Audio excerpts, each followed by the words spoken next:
Class হচ্ছে article. আচ্ছা, article, এই আর্টিকেলের বাংলা কি? আমরা কিন্তু অনেকবার পড়েছি বা অনেকে থেকে জেনেছি যে আর্টিকেল, তবে আর্টিকেলের বাংলাটা কিন্তু আমরা কি ম্যাক্সিমাম হয়তো আমরা কি বেশি কেউ জানি না। তো আর্টিকেলের বাংলা কি? আর্টিকেলের বাংলা হচ্ছে প্রবন্ধ। কি? প্রবন্ধ। প্রবন্ধ।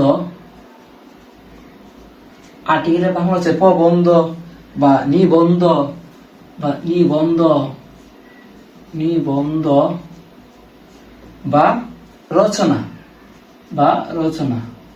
আমি আবার বলি, এই যে আর্টিকেল, আর্টিকেলের বাংলা হচ্ছে প্রবন্ধ, নিবন্ধ অথবা রচনা। এর বাংলা, আর্টিকেলের বাংলা হচ্ছে প্রবন্ধ, নিবন্ধ অথবা রচনা।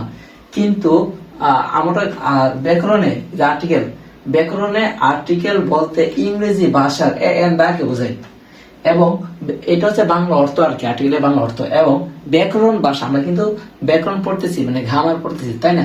তো সেক্ষেত্রে ব্যাকরণে এখানে দেওয়া আছে, ব্যাকরণে আর্টিকেল বলতে ইংরেজি ভাষার, ব্যাকরণে আর্টিকেল বলতে ইংরেজি ভাষার এ এন দাকে বোঝায়, এ এন দাকে বোঝায়। আর্টিকেল বলতে কোনগুলোকে বোঝায়? ব্যাকরণে এ এন দাকে আর্টিকেল বোঝায়, এ এন দাকে আর্টিকেল বোঝায়।